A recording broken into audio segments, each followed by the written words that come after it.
Welcome to the Thursday edition of the NDTV World Report with me, Priyanka, where we take you through the top global stories.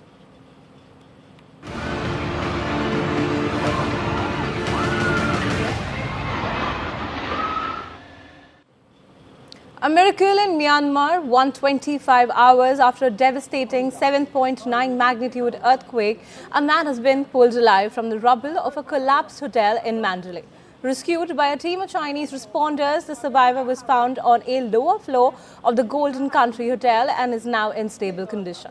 The death toll has surpassed 2,800 with over 4,600 injured. This marks the 9th survivor recovered by Chinese teams. The search continues nearly a week after Quake searches in neighboring Thailand, hunting for survivors, combed a mountain of debris left after a skyscraper in the capital Bangkok collapsed while under construction. Rescuers are using mechanical diggers and bulldozers to break up 100 tons of concrete to locate any still alive after the disaster that killed 15 people, with 72 still missing.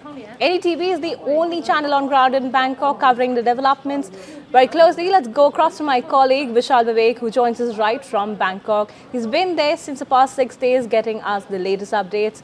Vishal, what is the latest in the rescue operations and in terms of the authorities' assessment at this point? Well, the search for the first live survivor continues here in Bangkok. It's been almost 7 days of the tragedy. The building collapsed on Friday. It's been almost 7 days, as I mentioned earlier. It's almost down to zero now. Almost no hope of surviving, finding anyone alive.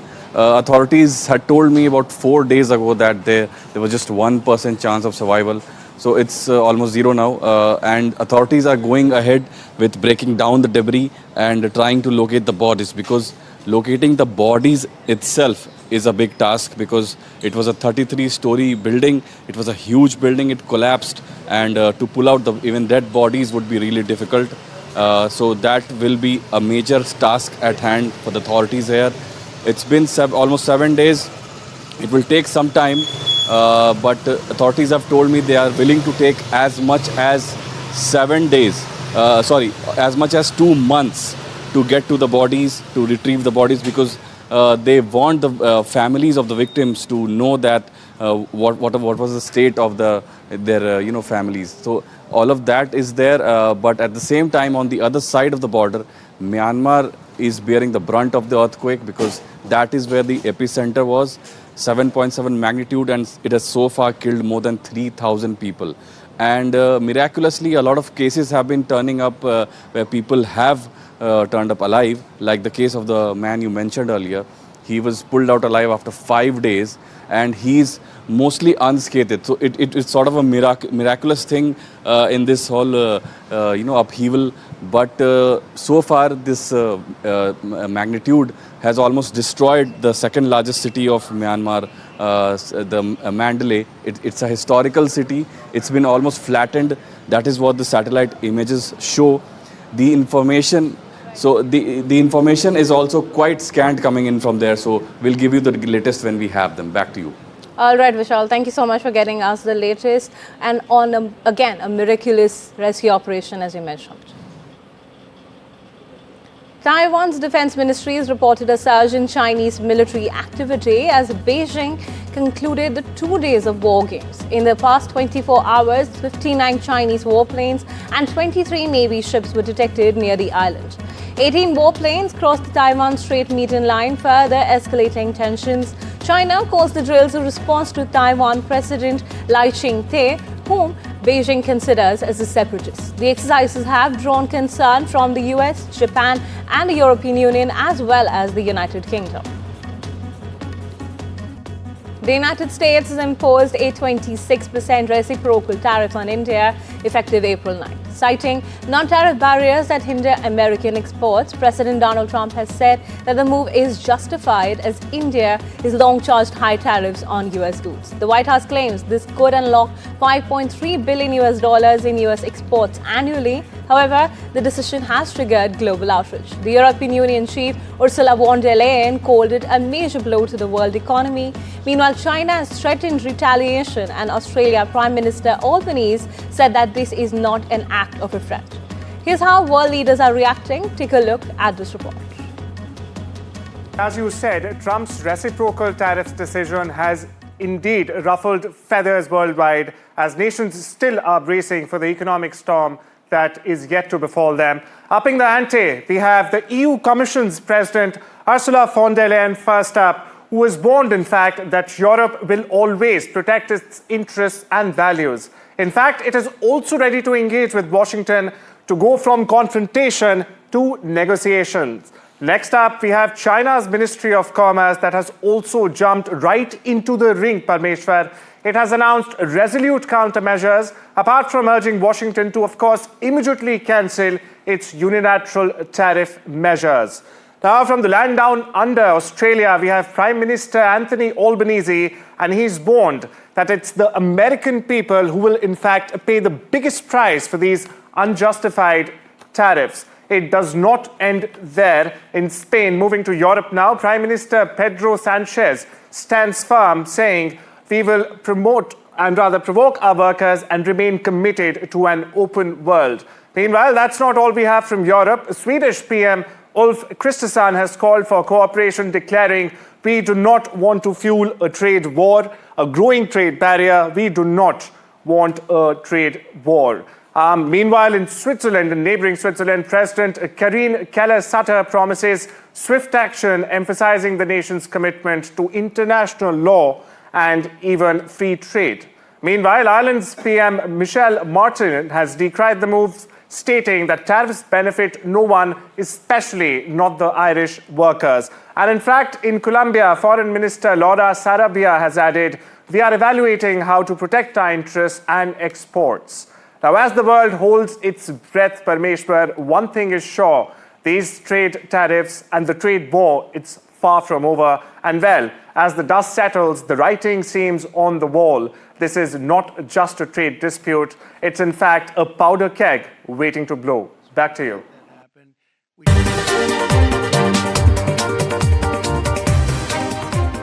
Prime Minister Narendra Modi has arrived in Bangkok for the 6th BIMSTEC summit, where he will meet Thai Prime Minister Paetongtarn Shinawatra and King Maha Vajiralongkorn. The Indian diaspora in Thailand gave him a warm welcome, chanting Vande Mataram and expressing hopes for stronger India-Thailand ties. The BIMSTEC summit will focus largely on the regional prosperity, resilience and economic cooperation. This also marks the first in-person meeting of BIMSTEC leaders since 2018. After Thailand, PM Modi will head to Sri Lanka for the next leg of his diplomatic visit.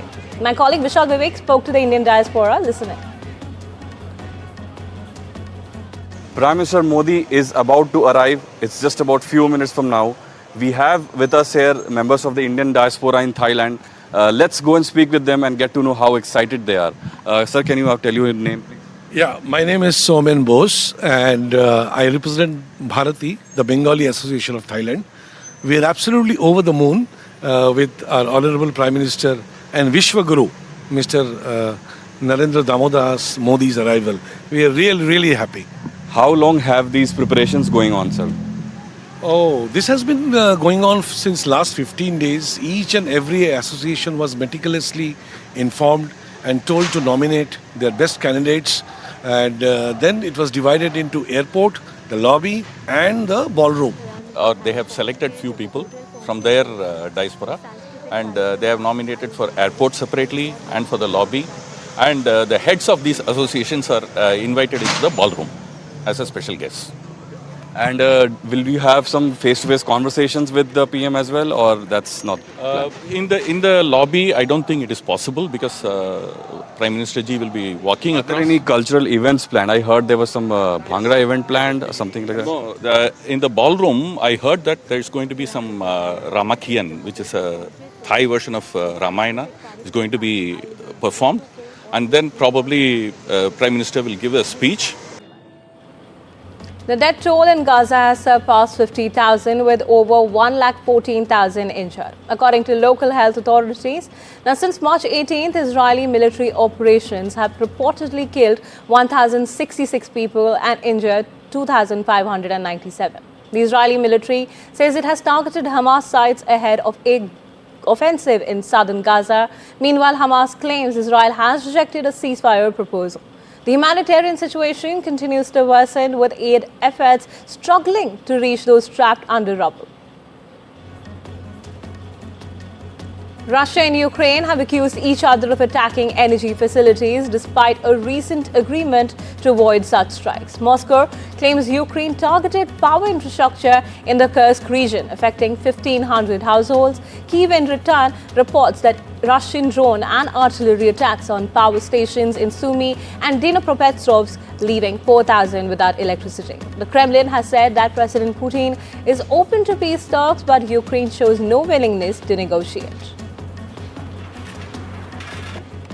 South Korea is on high alert as Constitutional Court prepares to rule on President Yoon Suk-yeol's impeachment. More than 14,000 police officers have been deployed in Seoul with heavy security measures in place to prevent protests. If Yoon is reinstated, it will mark a dramatic political comeback. If removed, he will join a list of South Korean leaders ousted from power. The decision follows months of political turmoil after Yoon imposed martial law, triggering the country's worst crisis in decades. The Philippines has assured China that its potential purchase of 20 F-16 fighter jets from the United States is not intended as a threat to any nation. National Security Council spokesperson Jonathan Malaya has emphasized that the $5.58 billion deal is solely for military modernization. The announcement follows U.S. Defense Secretary Pete Hegseth's visit to Manila, where he reaffirmed Washington's commitment to its defense treaty with the Philippines amid growing tensions with China. The Pentagon has said that the aircraft would enhance the Philippines' territorial patrol capabilities and interoperability with U.S. forces.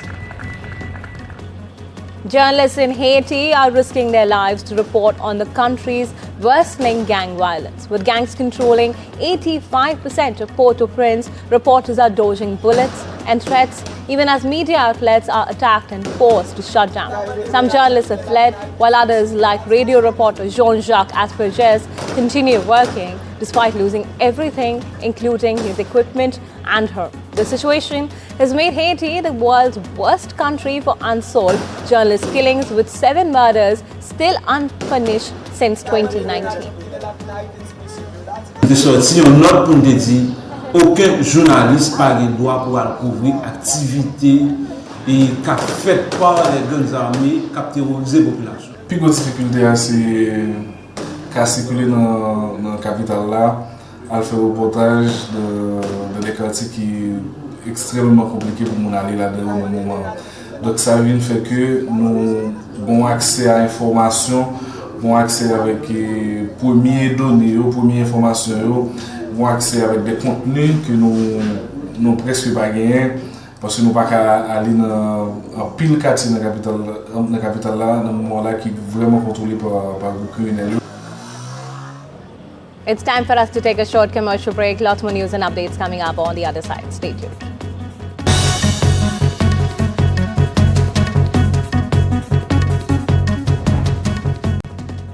Welcome back. You're watching the NDTV World Report. Now, time for some business stories where the race to buy TikTok is heating up as the April 5th deadline approaches. Amazon has submitted a last-minute bid, while a separate consortium led by OnlyFans founder Tim Stokely has also entered the competition. US officials remain concerned about TikTok's Chinese ties despite denials from ByteDance. If a deal isn't struck by Friday, the popular short video platform could face a US ban. Amazon shares rose 2% following news of its bid.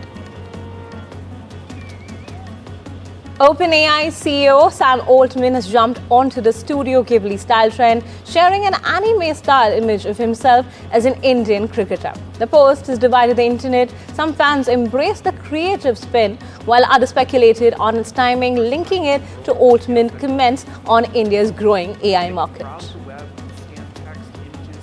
Amazon is taking its internet ambitions to space with plans to launch the first 27 satellites of its Project Kuiper network on April 9th. The mission, set to lift off from Florida's Cape Canaveral, will be Amazon's answer to SpaceX's Starlink, aiming to deploy over 3,000 satellites for global high-speed internet.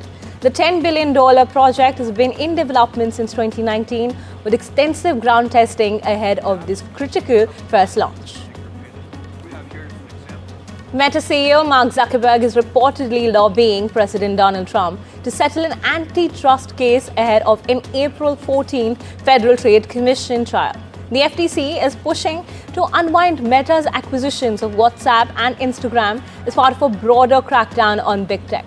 While Meta insists it meets with policymakers regularly, the case remains a major test of Trump's stance on tech regulation after he recently dismissed two Democratic FTC commissioners.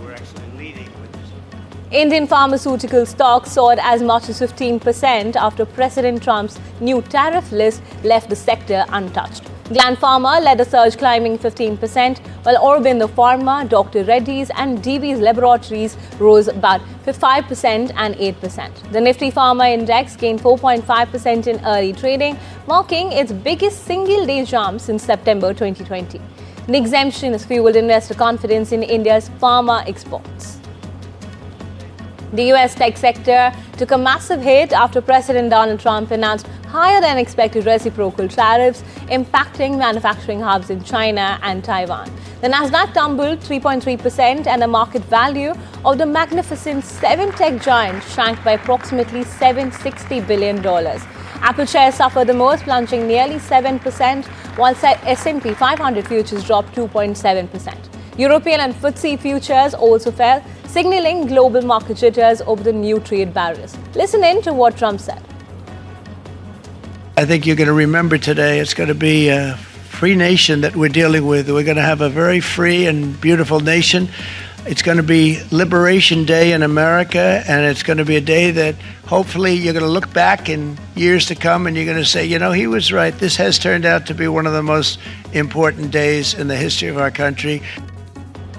Despite oil and gas imports being exempt from Trump's new tariffs, crude prices have dropped sharply amid fears of a broader trade war. Brent crude futures fell 2.63% to $72.98 per barrel, while the US WTI crude futures slid 2.76% to $69.73. Adding to the pressure, US crude inventories saw an unexpected rise of 6.2 million barrels, defying analyst expectations of a decline. Investors remain cautious about global demand as the trade dispute escalates.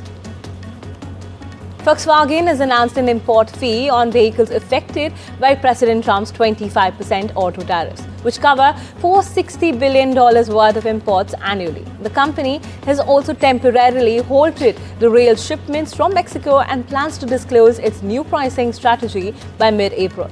The tariffs aimed at boosting US auto manufacturing are expected to significantly impact European and Asian car makers operating in the American market. The cast of Alex Garland's war drama Warfare shared how intense training and real-time storytelling helped them form a deep brotherhood on set. Actors DeFaro, Boone Atai, Will Poulter, Kit Connor and Cosmo Jarvis attended a special screening in London where they recalled their 3-week boot camp and even giving each other army-style haircuts on day one. The film, co-directed by Garland and Iraq War veteran Ray Mendoza, is based on real events from 2006 Iraq and unfolds in real time.